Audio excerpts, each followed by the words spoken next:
Good morning.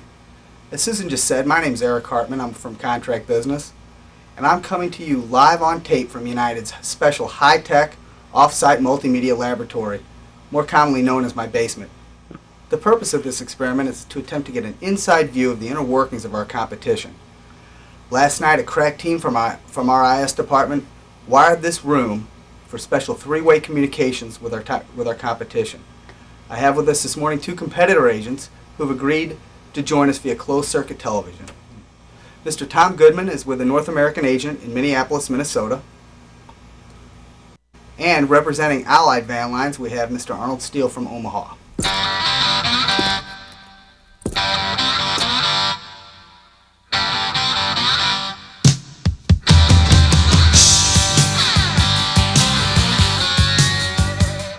Okay, let's start with Mr. Goodman. Sir, what volume trends has your van line and agency been experiencing so far this peak season? You say sir, and I turn around and look for my father. Oh, I'm sorry, I wasn't trying to be offensive. No offense taken, in case you were wondering. Okay, let me rephrase the question.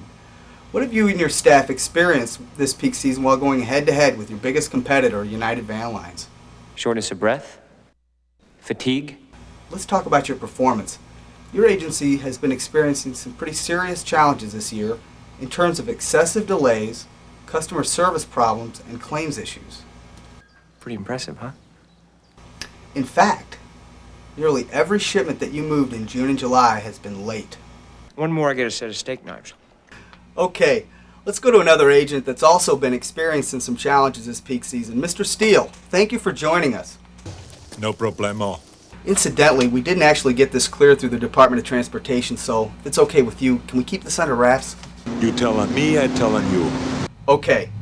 Mr. Steele, your agency's sales have really slumped this year.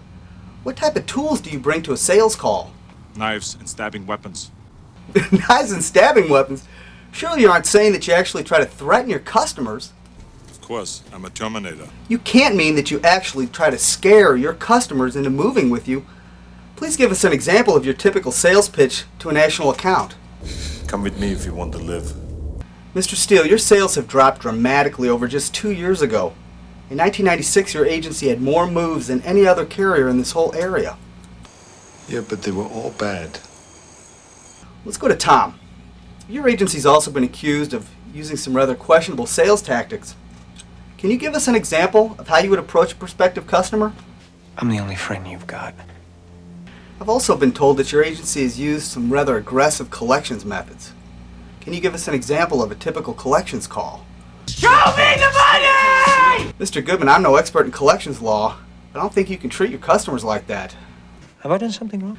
No, not at all. I'm just suggesting that you should try to remember that repeat business plays a big role in this industry. I always forget that part. Mr. Steele, did you receive the industry claims statistics report that I faxed you earlier?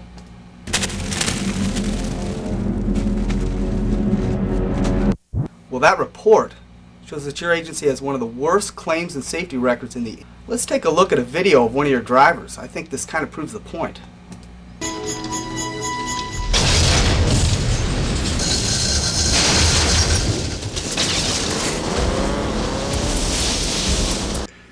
And we have another video clip. This little incident caused your agency to lose its hazardous materials license. Let's take a look.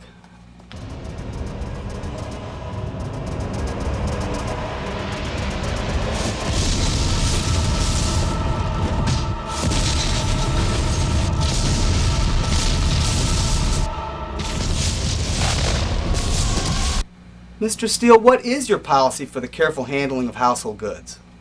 It must be destroyed. Well, we're running short on time, so I just have one more question. We don't have much time. That's right, and I'll try to be brief. Mr. Steele, don't you think that the Susan Saines team deserves a score of 10 for this presentation? Oh, definitely.